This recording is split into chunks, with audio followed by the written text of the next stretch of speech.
Owning a small business can be overwhelming. How can your business stand out and connect with customers? Easy. Get Constant Contact.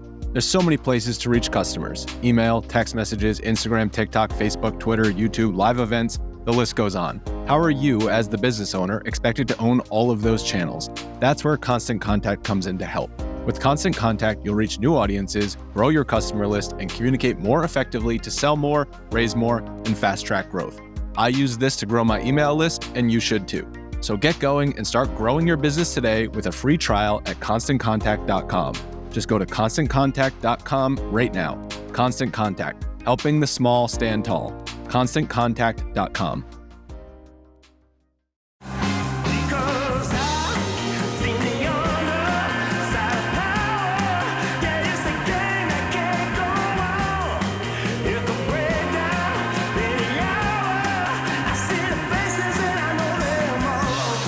Welcome back to 755 Forever. I'm David O'Brien, Braves writer at The Athletic, and I'm with my co-host, former Braves reliever, Eric O'Flaherty. What's happening, Eric? What's up, Dave? Well, a lot. Man, it was, on the one hand, it was a hell of a weekend for the Braves. I thought they kind of flexed what makes them the best team in baseball, and their lineup is just, it doesn't matter. I mean, they're down 6 runs in the first inning. Max Fried has the worst start of his life, or at least the worst since last week in Philly when he didn't make it out of the first. They go down 6-0 against the reigning National League champions, and the Braves win. And then they were down 8-2 later in the game, and they won. And then they go down 3 runs yesterday, or the day before that, when Strider, we'll talk about that, has a rough first inning, and they win that game. So, and then on top of everything else, on top of the offense being spectacular, and Chris Sale having another great start today, by the way, for his second start of the year. He's gone 5 1/3 innings and looked just really sharp each time. The bullpen was phenomenal this weekend. 14 1/3 scoreless innings. They didn't even give up an unearned run. And they used everybody. They used all 8 guys in that pen. I'm trying to think of a pen I remember that deep. You know, I mean, you have like that Kansas City pen. We had a good one a few years for the Braves, but maybe our 2010 bullpen but we didn't know Johnny and Craig were going to be who they were yet. You know, we had Saito, Billy Wagner, Linebrink, Proctor. We had a lot of good guys down there, a lot of depth, but these guys are all like established already. Yeah. Yeah. Like I think I talked about this last week. I was talking to Matzik about it, and Matzik said, we've had some really good pens, great pens in recent years that were as good at the top, that were top heavy. Yes. Like the World Series year pen with the 3 left-handers and a couple of other guys, Luke Jackson. But never have they had, and I would say other than one you mentioned, I don't think another Braves pen in history has been this deep because they didn't used to put the emphasis on the bullpen. I wrote today, the Braves used to use their resources, financial, on the pitching side, they used to use them for 3 or 4 starting pitchers, a couple of years, 5, but sometimes a young guy at the back, cheap guy. And then the bullpen you paid your closer good money. A lot of times you paid one good setup guy like a Rimlinger, pretty decent money, but that was it. The rest of the guys were fungible, and you paid 1 year, 1.5, lefty, a righty, a long guy. Like you just had a kind of a mix of guys that could, if you push the right buttons, they could get it done. But you only had to push the buttons for 2 1/3 or 3 innings max back in those days. The starters are going 6 or 7. Yeah. With the shorter starts now, I think it makes a lot more sense to have this depth. But today you had a 1-run game for most of it, right? I mean, when you bring your pen in, you're up by 1, and you go 3 shutout innings without using Minter or Iglesias. Yeah. And those are, for me, still the top guys. And another pen they had that was so good was the year that they made all the trades at the deadline and brought in 3 closers, Melanson, Green, Martin. Was it Martin, a tall dude from Texas? Yeah, Martin. Yeah. That was a really good pen, but that was at July. That was at the trade deadline. This is from day 1. Yeah. And that was out of desperation that year. So, this is the best one I've seen. It's top to bottom. There's not one guy in that bullpen that I would hesitate to put in a game, even in a high leverage situation. Dylan Lee, I mean, you used him the other day. He had 2 1/3 terrific scoreless innings, 2 hits. So, I mean, it's like up and down. That bullpen is it's loaded. And the great thing about that is You don't have to use Minter. I was looking at it today. Minter and Jesse last year. Remember when Jesse was on the All-Star pace before he got hurt? Minter and Jesse each pitched in, I wrote it in my story today. I think it was 24 of the first 49 games. Basically, they pitched in half the games, each of them. Then Minter had a little fatigue stretch where he got beat up for about 5-6 games, and his ERA went up over 8. And then he just whittled it down the rest of the season. 54 remaining appearances. It was great. So he ended up with a 3.7 or whatever. Jesse got hurt, ruined his All-Star chances. But, I mean, those guys were being used every other day. And now you don't have to do that with these guys. Like Chris Sale said today. You don't even have to think about it. Right. Chris Sale said he was talking to Jimenez and Matzik today. Chris Sale did when they came out of the game about how you basically have 8 closers down there. And about 4 of them have major league closing experience. 4 do. Jimenez, Pierce Johnson, obviously Iglesias, Minter. I think there's one more. But anyway, 4 of them were legit closers. And the other guys are all set up, have all done setup basically. Dylan Lee might not. But I mean, these are like Pierce Johnson. Today you used Iglesias 2 days in a row. You don't even hesitate to bring Pierce Johnson in 3 runs, and he didn't give up anything. He's throwing those curveballs like he did 2 days ago. When you used Iglesias in the 9th, you bring in Pierce in the 10th with a ghost runner at second, and I think he threw 14 straight curveballs, and they can't do anything with it. No, I mean that pitch. It depends on the camera angle, but the camera angle in Chicago was lower and like almost like right over the right-handed pitcher's shoulder.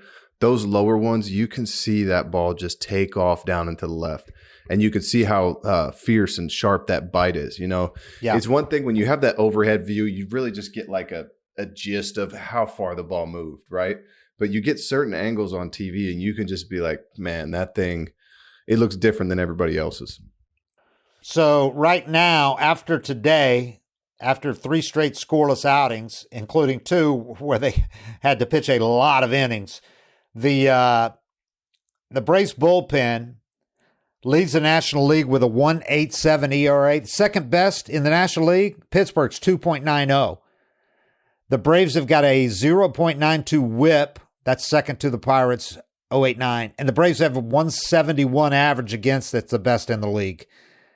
Again, easily. The only other team below 202 is the Pirates at 186.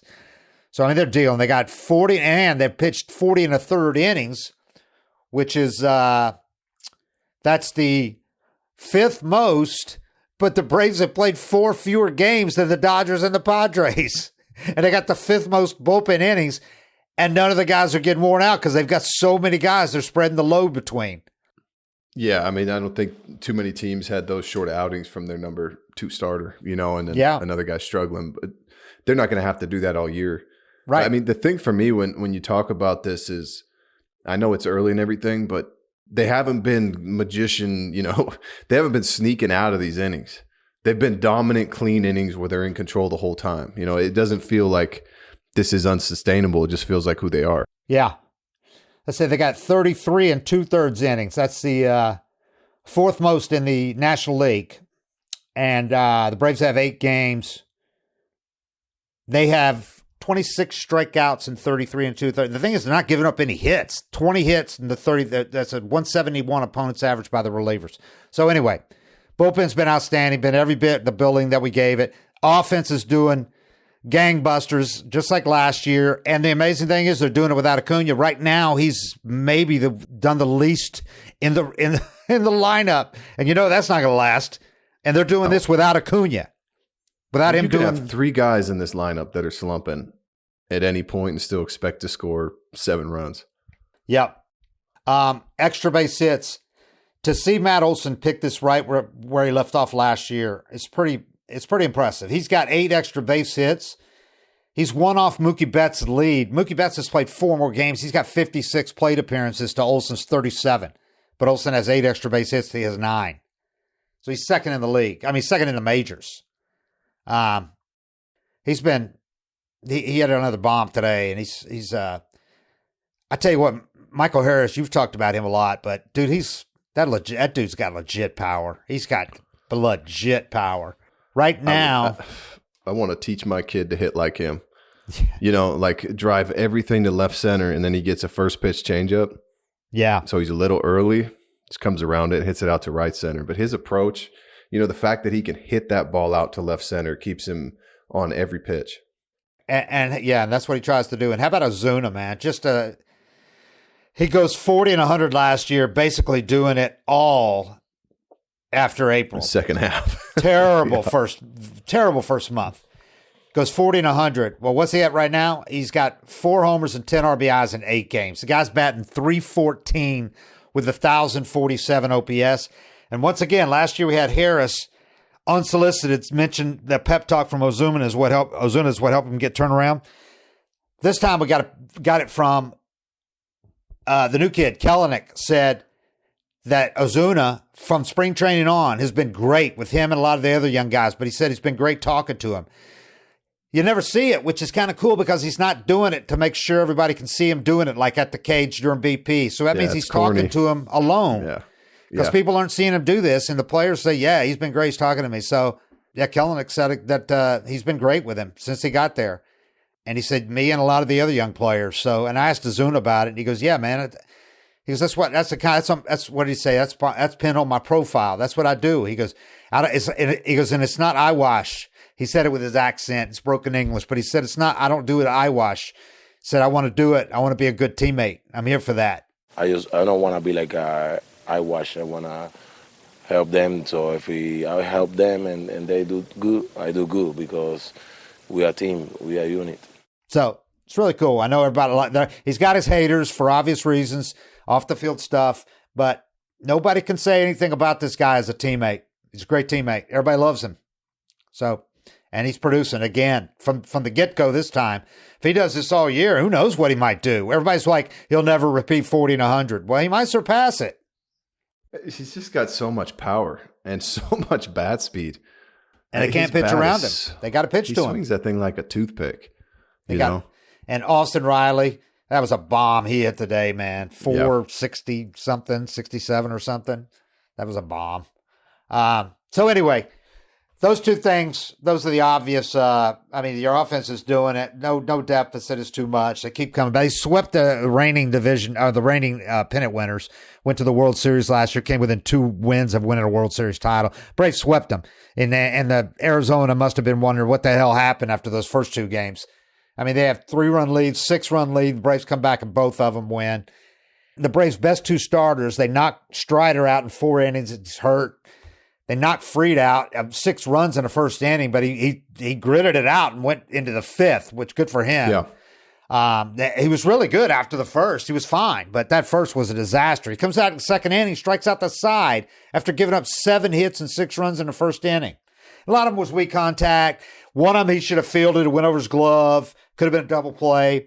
Kind of like in Philly, the little things. But nevertheless, they were hitting the ball against him, you know. And then he comes out after that and strikes out the side. So I don't know. It's early. I mean, I don't worry about Max. He's too tough mentally. He's too stable. And he's not hurt. The velo's not down. Unlike Strider. This happens. It's just when it happens at the start of the year, it's a big deal. If it happens in July, it's a couple bad starts. A reminder, everybody, this episode is brought to you by Joe Van Gogh Coffee's new blend, number 44, named in honor of Hank Aaron. A fitting way to celebrate the 50th anniversary of the Hammer's 715th homer is to buy yourself a bag by visiting Joe Van Gogh. That's JoeVanGogh.com. And it's good coffee. I got a bag of it. It's got a cool bag. You probably won't want to open the bag because it's got a great logo on it and everything with Hank. But yeah, tomorrow's the 50th anniversary, man. Big stuff of the 715th home run to beat Babe Ruth's record. So let's get to Strider, man. That's obviously the big red flag, the big negative on the weekend. It was after that huge comeback win. It was kind of the players didn't know about it yet after the game because he didn't mention anything about it while he was in the game. He came out of the game and he thought he was going back in. And he told somebody, he said, yeah, I'm not going in because they took me out. But he still didn't say anything until he told the trainer my elbow's hurting. And that Snit found out about it afterwards, after he told the trainer and then he told Snit. The players didn't know afterwards.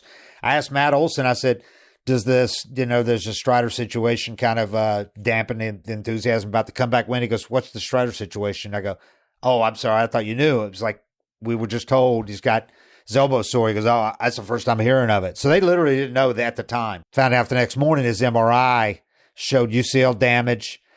That's usually, you hate to say it's going to be Tommy John for sure, but it's almost always some type of surgery. And he's already had Tommy John once, and you just feel terrible for the kid. You really do. You feel absolutely awful for him.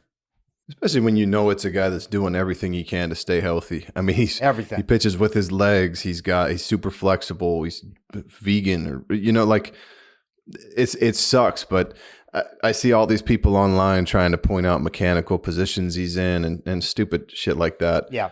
But it's just the fact is that throwing a baseball is extremely stressful on your ligament and your shoulder. Your UCL. And it's just there's not much you can really do. I mean, it happens to everybody. The thing I would say to pitchers is just never get an MRI. Like, you never take a peek in there and get good news. That was the buzz around baseball this weekend, because on the same day you had Strider and Bieber go down. Bieber's out for the season. He's going to have surgery again. Same day. Strider, to me, he's the most dynamic pitcher with DeGrom out and recovering. Strider is the most dynamic, dominant starting pitcher in baseball. And he's done. Almost certainly done for the season, barring some miraculous thing from Meister out in Dallas when he goes to visits. But, even if it's just the brace surgery, if they don't do full Tommy John, even if they do the brace, you got to think he's out for the rest of the year, because they're not going to push it with him for sure. Signed to that long deal. He's just too valuable to take any risk at all.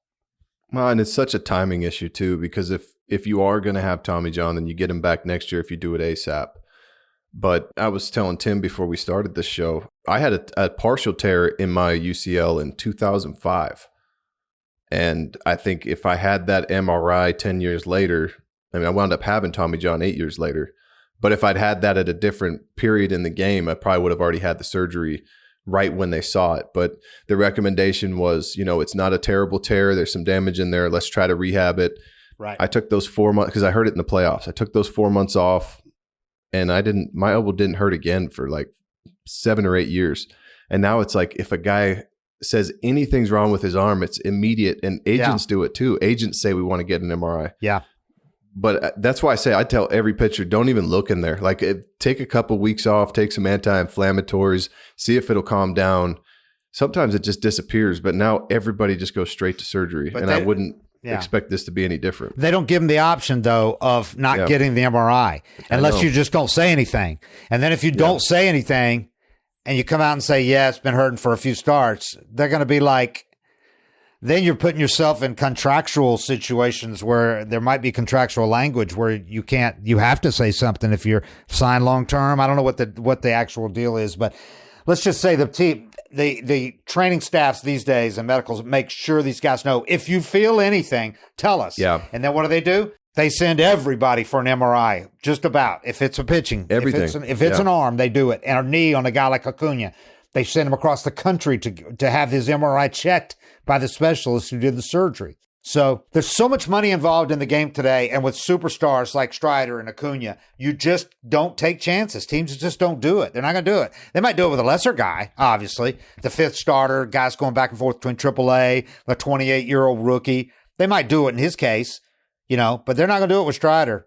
And and that's why the timing's so important, because if I would recommend, having had the surgery and done it all and been through it, avoid opening that joint up at all costs. Right. I would recommend give it a month, give it, a month and a half, slowly build back up to see if you can come back and finish the season. But from the team's perspective, if they do that and then he winds up needing it in July, and you only get a June out of him and he's halfway decent in June, he's not even back to himself. Now you're looking at, he's gone for 2 seasons. Right. That's how they look at it. Yeah. If we're going to get Tommy John, let's do it next week. Get it done. And we get him back next year. We get him back next year around the All-Star break. Because that's the other thing is the protocols have changed since you had it. It used to be 12 months. We were talking to Moilo today. He was back pitching in a sim game like 9 months, and then in a regular game in 12. He was. I think he was in games at like 11 or 12 months. But I remember seeing him throw in spring training. Yeah. And I think he was at 9.5 or 10 months, and people were kind of like, "Dude, are you supposed to be doing this?" They said it's fine. And Moilo, like, you give him the ball, he's throwing it. But Bobby led the league in appearances. The first year back, coming back early from Tommy John. He told a story today. They were in a series where he got up, warmed up, dry hump, as they say. Consecutive days they didn't use him. Third day he went in the game. They were on the road, and then they came home and had a day game, and he was in that game. Bobby used him in that one too. The story he told is just like unbelievable. This is like his first month back from Tommy John, a year removed from the surgery. Yeah, I was down there with him watching it. Like, man, this dude's crazy. But I was usually warming up right next to him. You know, I mean, that's one of the big things that's changed. Yeah, the relief pitchers are so much more protected now than they used to be. You know, three in a row was nothing. 3 in a row was right. Wow, that was my favorite day to pitch. Yeah. 4 was kind of what you look to avoid. Now it's 3. And Snit won't use the guy 3 in a row unless it's like just absolutely necessary. Your closer in a huge series or a playoff game or whatever. But this year he's not going to do it because he's got enough guys he didn't have to do it. So Iglesias had 2. You know, not overly taxing innings. You know, he didn't go an inning and a third, neither of them. It was clean innings and all that, but he was not even going to think about bringing him in today because he doesn't need to. So he can protect these guys, but you can't protect a starting pitcher. And getting back to this, but everybody's talking about it. You know, the Players Association and MLB are going back and forth because MLB shortened the pitch clock by, a couple seconds? They went from 15. Like two more seconds, yeah. And I think it's 18. And now they're saying, because they didn't ask the Players Association, they did it on their own unilaterally, which they're allowed to do. But the Players Association, some people said this could lead to injuries. And now they're saying, I mean, I don't know how you're going to put a finger on it, but they've got one specialist or another said this could, guys rushing, not getting that extra little time. It might not seem like anything, but it is something to gather yourself. If you're rushing, if you're doing anything, as you know, if you're rushing at all, you might put a little bit of awkward stress on it or whatever, just not in your normal rhythm. And the Players Association is saying this is having the effect that we feared it would. Yeah. I mean, I tried to throw the ball again before I had time to think, but right. You could do that, I think, as a reliever. As a starting pitcher, it's an endurance thing. And if you think about it, if you were to take an extra 5 seconds between pitches, I mean, over 100 pitches, that's a lot more recovery for each pitch before you throw it. And if you do a sprint workout, there's prescribed recovery. You know, like you run your sprint, right. You sprint for 10, recover for 20, stuff like that. And it's not dumb people making these rules. You know, it's to keep you healthy and get the most out of each throw. But I mean, honestly, you can't expect injuries to go down when everybody's throwing upper 90s. Yeah, that's the other thing. More important, I think, than 1 or 2 seconds less on the pitch clock is I don't think it's avoidable because where we are in a game, we've talked about this before. The difference, guys, people ask me all the time on Twitter and social media or in person, why didn't the old guys get hurt? When Leo was pitching coach, why didn't the big 3 guys get hurt? I mean, Smoltz got hurt, but he was, too hard and he was a closer and all that. But I tell them, guys didn't throw 100% max effort on so many pitches like they do now. Guys weren't throwing 100 back then. They were throwing 93. They were mixing in sinkers at 88. They were throwing 4 pitches. They weren't throwing 98, 99. That's put so much more stress on the arm. The human body, the arm is not meant for the pitching motion, period. They've talked about how the guys they used to think had perfect mechanics like Pryor. Turns out those weren't perfect mechanics at all. They lend themselves to Tommy John. The W, they thought it was good and it's not. Well, even Pryor and those guys weren't throwing 100. Strider is 5'11". He's listed at 6 foot.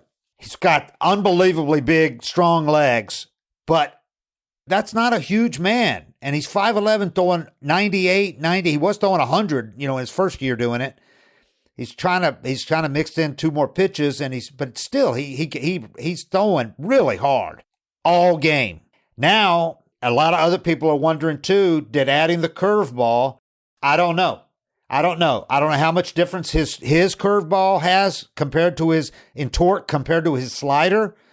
But obviously it's a different pitch because it's much slower and it has downward movement. So he said it's a lot better for his pitching mechanics to throw the curveball than the changeup was. It just worked perfectly. But medically, who knows? Was that putting more stress on it?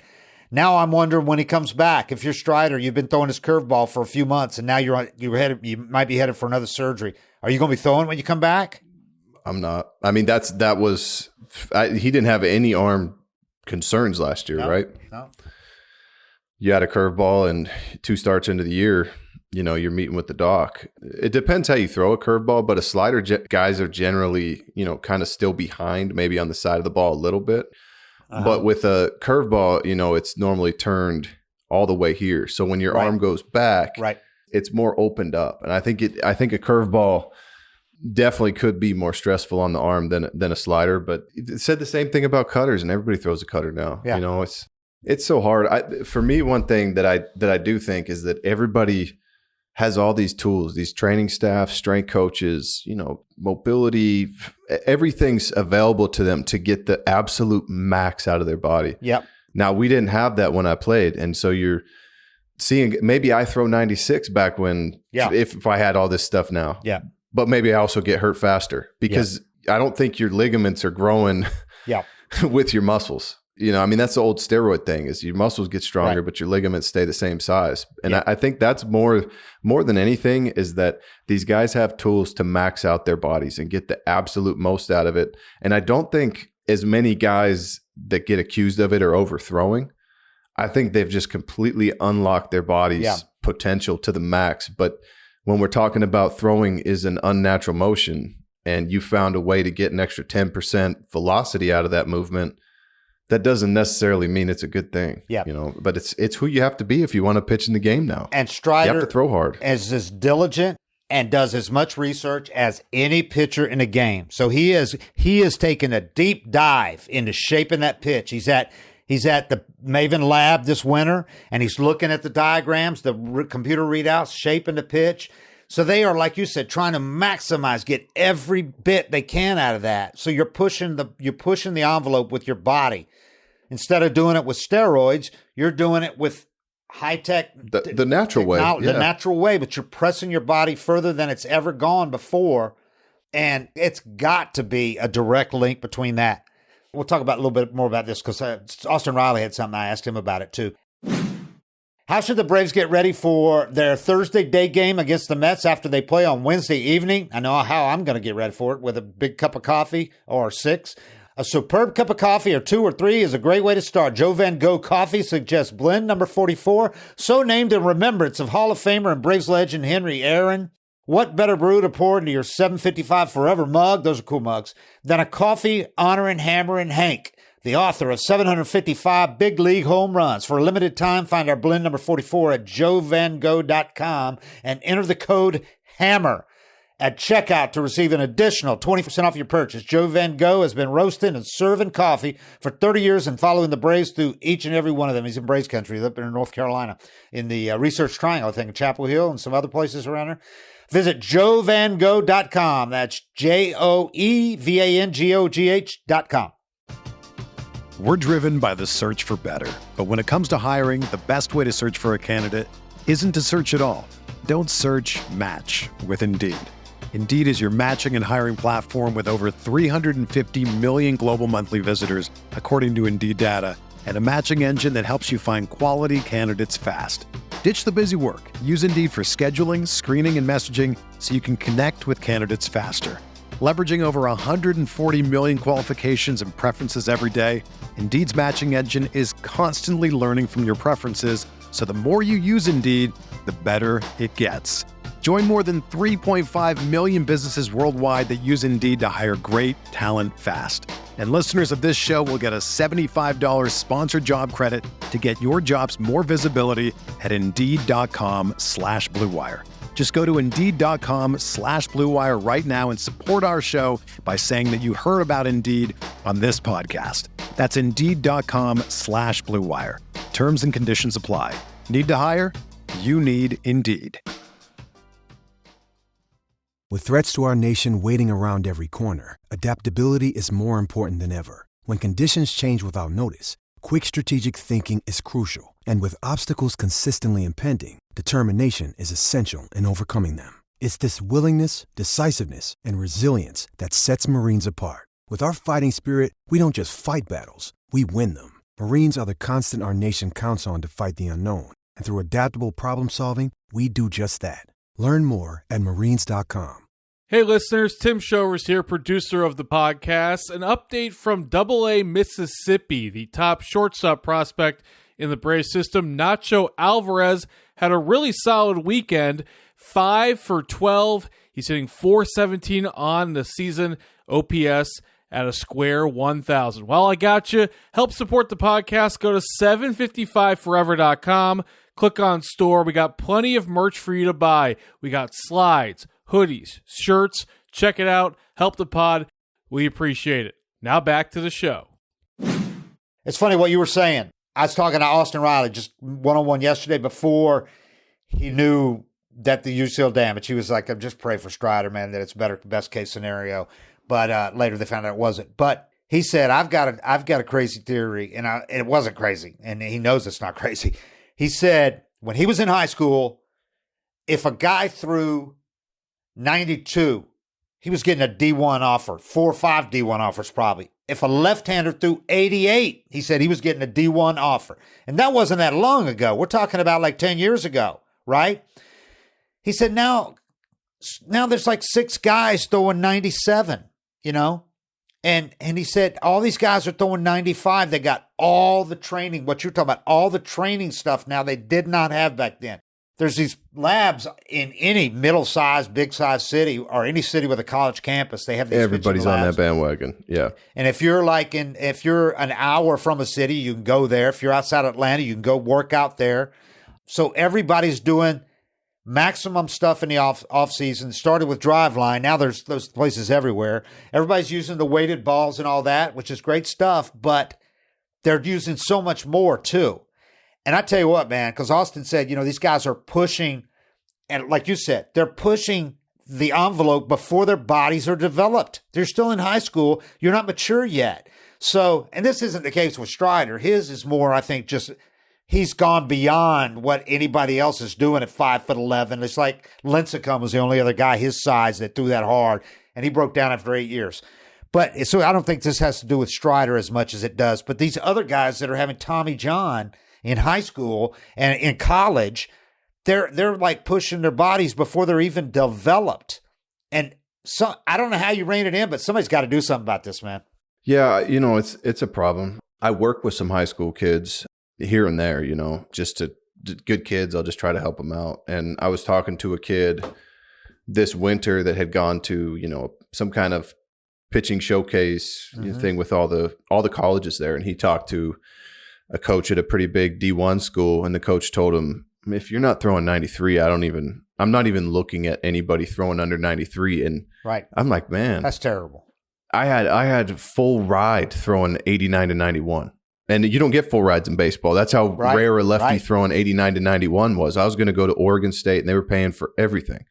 And now it's like we're not even looking at a kid throwing under 93. But the problem is I'm trying to teach these kids clean mechanics, healthy mechanics, and they're getting told when they're a junior, you better be throwing 93 this year because this is the year that all the colleges are looking at you. And I'm trying to preach patience with these kids and tell them, like, we'll eat our calories and we'll gain some weight. You're going to turn into a man. Everybody gets their velocity at a different time. And I try to talk them through this, but there's just this fear that they're not going to get to keep playing baseball if they don't get it now. So they alter their mechanics. They're overstriding. They're yanking their head because they're trying to get that 1 more mile an hour today. And it messes their mechanics up long term.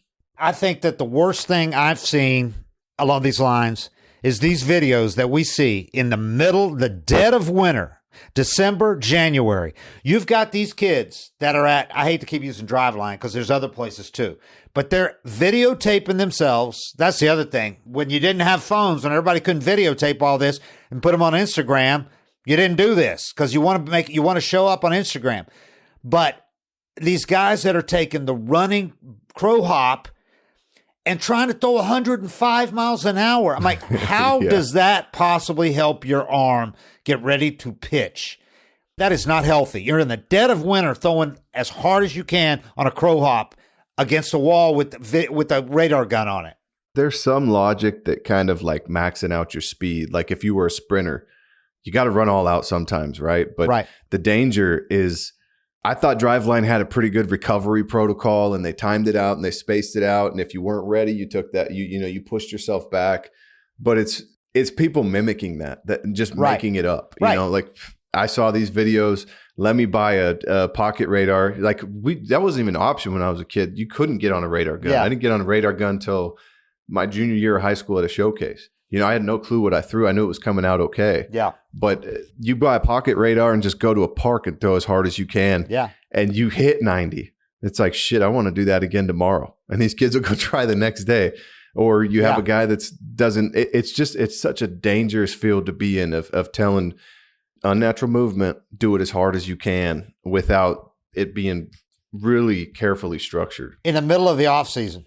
Yeah. And you got kids that are yelling. They're like, yeah, it's like crazy. Yeah. They're trying to it's like they're deadlifting, trying to deadlift the most weight or whatever.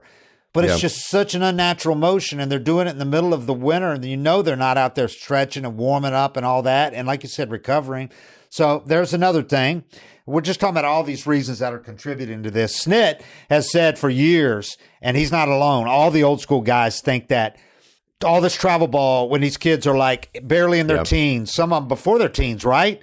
And travel ball, and it's so highly competitive. So they're doing it months on end. It used to be baseball was 2 months in the summer, basically, Travel ball, these guys, especially in Sunbelt states here in Georgia, they're basically year round now. And that's so many more innings on a young arm than there used to be when most guys played like 2 or 3 sports. And even if they just played baseball, they didn't train year round throwing baseballs, There wasn't baseball. Now there is. And especially in these places where you can do it outdoors or all these indoor labs.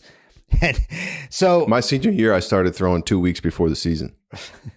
Like I threw a bullpen, maybe 2 bullpens, and then I'm starting game 1. That's probably not the best route either, and I had a funny experience because I was in Yakima, and I'd gone down to this showcase in Arizona, and I had no draft attention at all, but Oregon State, some other schools had seen me throw. So I was starting to get some college attention, throwing about 85, 86, but this was the first time I'd thrown, through the summer and into the fall, where you really had time to build up arm strength. And I go down to this tournament in Arizona, and I'm throwing 92, 93 for 6 innings. I get called by every team, for my mom said she just couldn't answer the phone fast enough that night. And so I'm getting told I'm going to be a first rounder the whole off season. I'm looking up, cool cars and shit to buy, and I'm getting $1 million. And I had no clue how to prepare for a season. So I start throwing, maybe 2 weeks before the season starts. And I go out there and I'm pitching in Yakima in 35, 40 degree weather, 15 scouts in the stands, and they're all pointing their guns at me. I'm like, here it goes, boys. I'm about to show them what I got. And I'm throwing it as hard as I can. And I think I'm probably feels good. It's probably 95 tonight. And I see them just looking at their gun, kind of like turn it off, turn it back on. We thought this guy was supposed to be bringing gas. And then all of a sudden, all the guns just get put away. And then, probably 5, by the 3rd inning, there's like 1 scout left. And I talked to one of the, blowhard dads that was sitting right behind all the scouts after the game. I was like, did I light it up today? He's like, you were like 82, 83. So, yeah, I mean, we didn't have the best, preparation and programs, but I also wasn't throwing the whole off season and putting that stress on my arm. Yeah. So anyway, I know we've got long on that, but it's just, I just absolutely hate it because I've talked about Strider. He's like, he and Charlie are guys, they're just a joy to talk to. But Strider, I mean, he's on record. He's like on pace to set records. He was 5 strikeouts from becoming the fastest pitcher to 500, starting pitcher ever to 500. I mean, he won 20 games last year, struck out. He had 281 strikeouts last year in like 180 innings or whatever it was, 170 something. I mean, this is a guy that you thought this year he's going to get 300 strikeouts. He can easily, you throw out a few innings last year and he wins the Cy. His FIP was much lower than his ERA last year. He was up really high in FIP. He ranked 8. I mean, you could have made an argument for him to win the Cy last year. But this year, he was the odds-on favorite to win the Cy Young.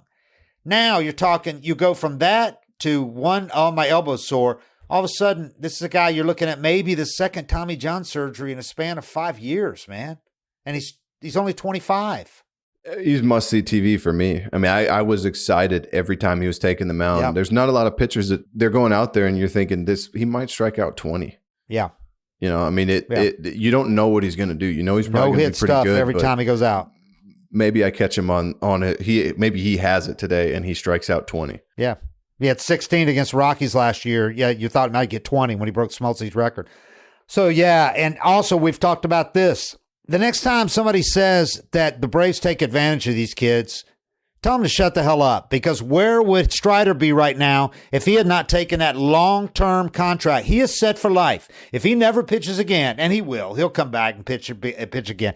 But if he never pitches again, or he's never as great as he was, that money is set. And if he just invests it just conservatively as possible, his kids, their kids, and the next kids are all set for life. You're talking about that kind of money. If he's not a complete moron, yes, know he's good. You can't spend that money unless you get divorced twice and lose half of it, and it's have a gambling addiction. But if you don't take that money and you don't have that extension, say you're on a 1-year deal, you're in your free agent year, and you get Tommy John, then all of a sudden you look at, okay, I got to sign a 1-year deal probably when I come back. Like Soroka, you're on these 1-year deals, and who knows if you're ever going to get a big payday. So, yeah, you might be leaving tens of millions, maybe $100 million on the table in Acuna's case or whatever. But Acuna, you're getting 80. If Acuna were to, God forbid, blow out his knee again, same knee like Strider's, he's set. He's got that money coming. So, I mean, there's the argument for it right there. Strider, got a big deal. Alex had never given a deal to a pitcher with only 1 year of service time. Never given a long deal like that to a pitcher like that. But he said, I never had anybody like this that had everything like this. The mentality, the intellect, the skills, obviously the physical talent. He never had anybody like that. So they took that risk. And, I think it'll still pay off. I think if anybody can come back, because we've seen pitchers still pitch well after 2. I don't know if they pitch as well as they did before, but it's a lot harder, I think. Right. He doesn't have to be, if he's 90% of what he was, and I hope he's more than that, but if he's 80%, he's still well above average. A very, he's still a top of the rotation, top 3 starter if he were to do that. Yeah. So we'll see. I mean, maybe he doesn't even have to have full Tommy John. Maybe Meister, because I think Meister is the guy that does the brace surgery, right? He's the one that uses that more than others. Maybe that's why I don't know much about it. I think Meister's go. I think that's probably why they're sending him there. He's Hamels was a Hamels went to him because he was Texas. Meister's out in Dallas, so okay, we'll see. I think the tough part, what I was told, is the really hard part about Tommy John is you're drilling in the bone again. Right. They got to put these holes in your bones, and you can only drill through them so many times. And that's why Venters, the surgeon, would not do a 4th.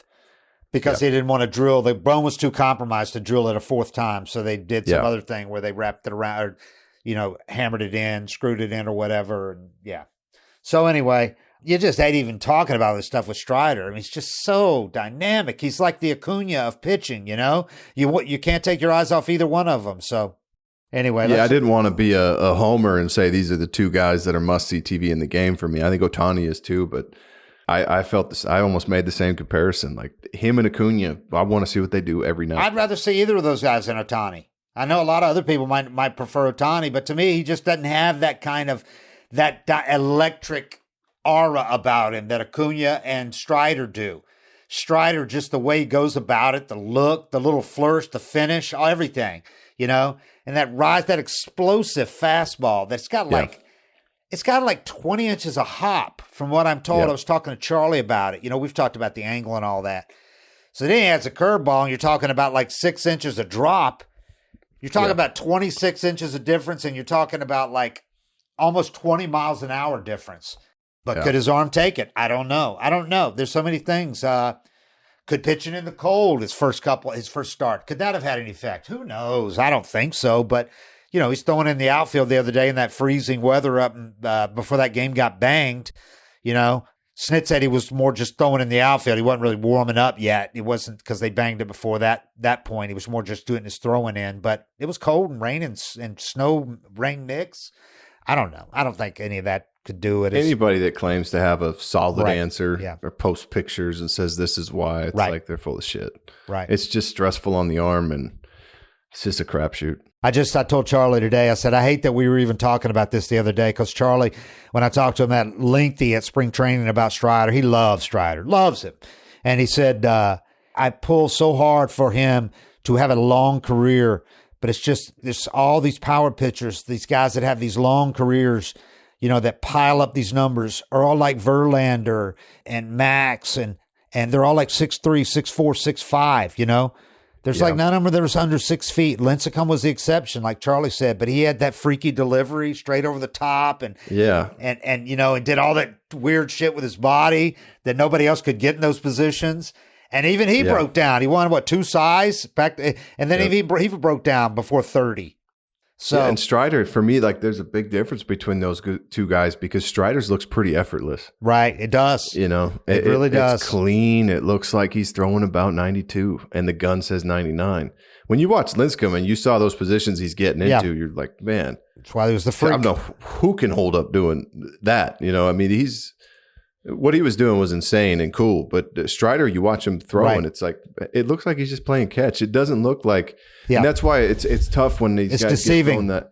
Same with DeGrom. When you watch DeGrom, it looked like he was playing catch. It didn't look like he was trying to throw 100. It's just what he threw. And it's deceiving with DeGrom too because he's so skinny, he's so narrow that he's another one like Sale. I don't think it's certainly not a coincidence that Sale had all these injuries and he's built the way he is. He's a skinny guy who's putting a ton of torque and snapping that arm. And you look at him and go, Jesus, you see him, you know, in the clubhouse, and he's built more like a half miler, you know? Yeah. I mean, he is wiry, but he's skinny. Yeah. And he gets so much action with that arm. It's like, how does it hold up? But it has for a long time. You know, he had the one at Tommy John, but he's come back from it and had most of the other stuff is kind of freaky stuff. But he's had like a scapula, stress fracture, and you look at his body and you go, yeah, he's putting a ton of stress on that body. But then DeGrom is the same thing. He's so narrow. And Smoltz said DeGrom's not going to hold up if he doesn't dial it back. And realize he can be great throwing 96, 95. He doesn't have to throw 99. I think Smoltzy's right about that. People think Smoltzy goes too far with some of his old school. I think he's absolutely right. And I think Strider might have to. I think Strider was trying to too. I think last year he dialed it back a mile or 2 miles an hour from where he was when he was throwing 98 to 100. Last year it was more 95 to 98, and this year he had a curveball. I think he was trying to pitch more, but that's fastball and the slider are still his bread and butter pitches, unless he just completely changes it when he comes back. So. One of the tough things about that too, and Smoltz he's a different kind of athlete. I mean, there's some guys that can throw at 80, 85% effort level and dot up and throw strikes. Yeah. A lot of guys, like you're most accurate at about 95%. You had a high effort level. Right. I couldn't throw strikes. Like if I got into a situation where I was walking 1 or 2 and then I tried to just lay it in there, those pitches were going to be worse than when I was trying to put something on it. So it's not an easy thing to do. If just my body when I'm at 95% effort, the gun says 98. Okay, but if it's not easy to just say, well, I could stay healthy longer if I'm throwing 93, and I can't throw strikes at that effort level. It's a lot harder. It messes up your timing. I don't think it's an easy thing to do. If there were, there'd be more than one Greg Maddux. Yeah, exactly. Yeah, everybody just go do that. Yeah, just do what he does. He pitched forever. Yeah. He had a partial tear for like the last 5-6 years of his career. Pitched with a partial tear. You were talking about don't go get the MRI. He kept taking those 1-year deals from teams because that's what they were going to give him and kept pitching rather than have Tommy John. And he had some great years. You know, he kept going and going and going with that partial tear, but he could do it the way he threw. I guess I didn't say this while we were live, but I had a partial tear in 2005 for the Timber Rattlers in Wisconsin. I missed the playoffs. They told me to just because it was different times, you know, so they told me to rehab it. I did the rehab and I came back the next spring and it was just gone. And I didn't have to wind up having the surgery till it started hurting again in 2012. Really? We got an 7 MRI. years later. Yeah. And we got the MRI in 2012 in about July. And Jeff Porter, head trainer, told me, he said, you know, it's going to be up to you what you want to do. We could try to let it calm down and everything. I said, I don't want to have surgery if I don't have to. Right. I finished out 2012 with a torn ligament, and it was some of the best baseball I ever pitched. Isn't that something? Yeah. So that's why I say, like, you know, it sucks because if anything comes up, you have to go get images, and we got to take a look in there, and you never don't find something. Right. Every time if you've been throwing a ball your whole life, there's not a person that's been playing baseball for 20 years, even position players. Yeah. You could go give probably 4 position players on the team Tommy John right now. Yeah. Check the third baseman's ligament. I bet Austin's got a partial tear in there. You could give it to him if you want to, but I also think he might never need it. You know, it might just feel great his whole career. Yeah, pitchers have said that, have told me that before. Like, you can't take an MRI on a pitcher 3/4 of the way through the season, halfway through and none of them are going to be clean. Everything's shredded. Everybody's got some inflammation. You know, like Johnny Vendors was telling me how many weeks it took him after the season to come off the anti-inflammatories that he gobbled every day. So it took him weeks to come down from that. He took them every day. So I started that in spring training when I got there. Took it all year. And then that first probably 3 weeks of the off season, everything hurts. I mean, you feel like hell. I took 3 weeks off, not because I wanted to, but because I needed to. You know, it's just, even my knees hurt. But I remember when I signed with Oakland, I went and did my physical, and the trainer came out and he talked to me after, and he's like, well, we did see you do have a partial tear in your labrum. And I was like, shit, the deal's off. Like, I started pouring sweat. I need this too, because I'm on Tommy John. I'm coming back from Tommy John. They offered me a 2-year deal.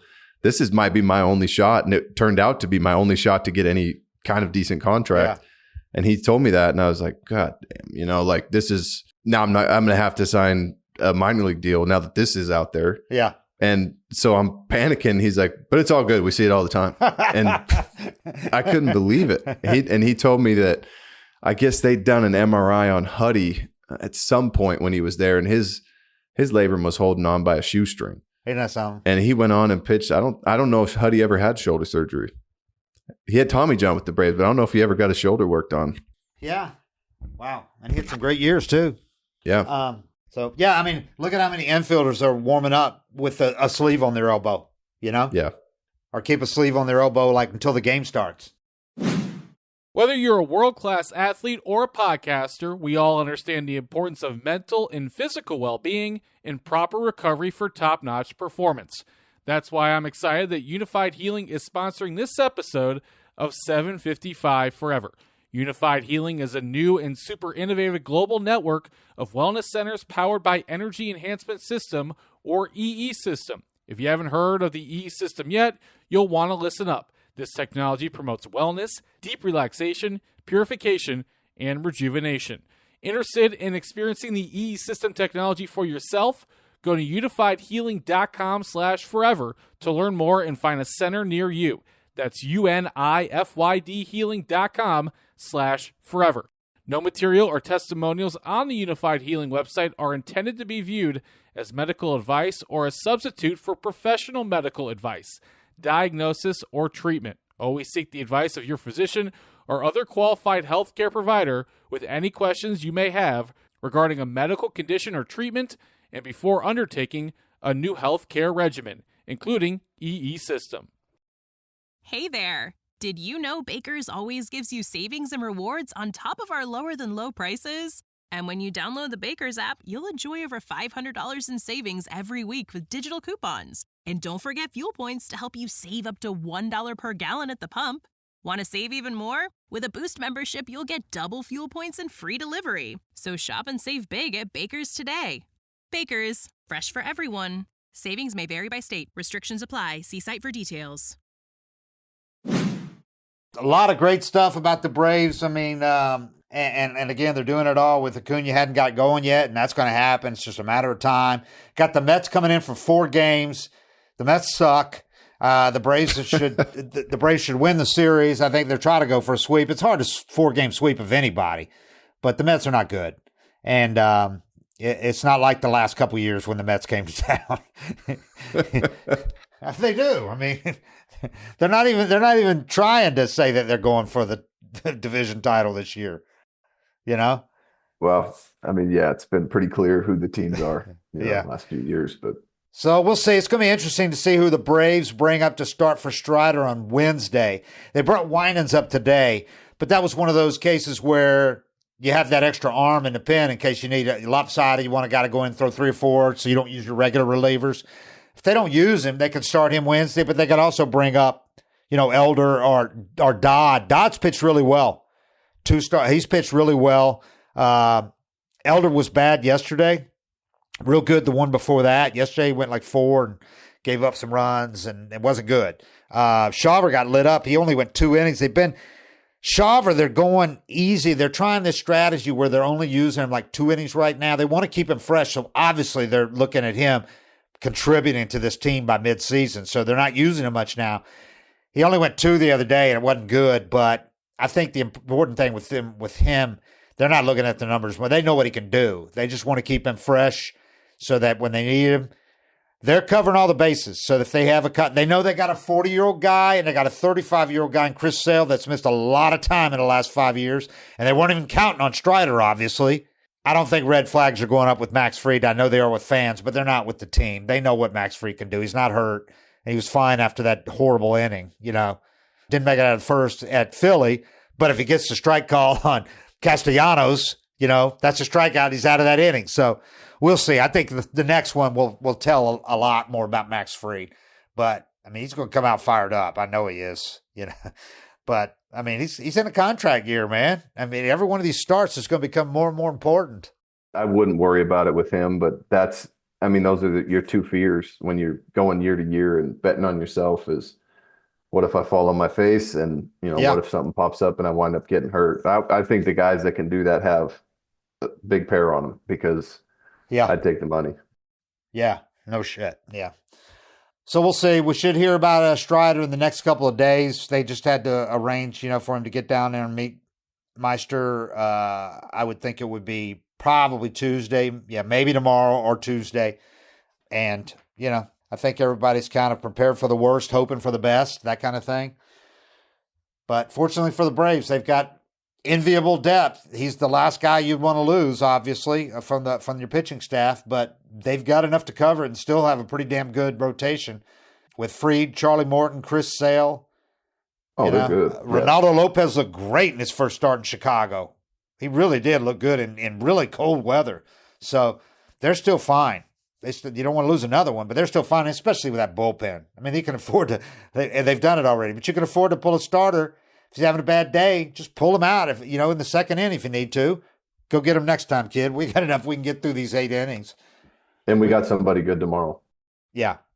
This episode is brought to you by Joe Van Gogh's Coffee, new blend number 44, named in honor of Hank Aaron. A fitting way to celebrate the 50th anniversary of the Hammer's 715th homer is to buy yourself a bag by visiting joevangogh.com. That's JOEVANGOGH.com.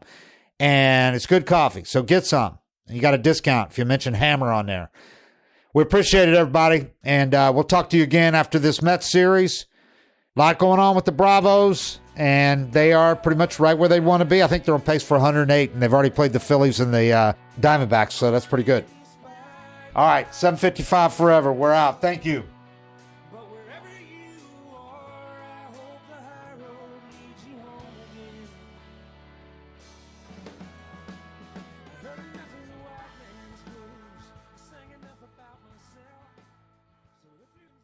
One ball and no strikes. Aaron waiting. The outfield deep and straight away. Fastball is a high drive into deep left center field. Buckner goes back to the fence. It is gone. What a marvelous moment for baseball. What a marvelous moment for Atlanta and the state of Georgia. What a marvelous moment for the country and the world. A black man is getting a standing ovation in the Deep South for breaking a record of an all-time baseball idol. And it is a great moment for all of us, and particularly for Henry Aaron, who was met at home plate not only by every member of the Braves, but by his father and mother. He threw his arms around his father, and as he left the home plate area, his mother came running across the grass, threw her arms around his neck, kissed him for all she was worth. For the ones who work hard to ensure their crew can always go the extra mile, and the ones who get in early so everyone can go home on time, there's Grainger, offering professional-grade supplies backed by product experts so you can quickly and easily find what you need. Plus, you can count on access to a committed team ready to go the extra mile for you. Call, click Grainger.com, or just stop by. Grainger, for the ones who get it done.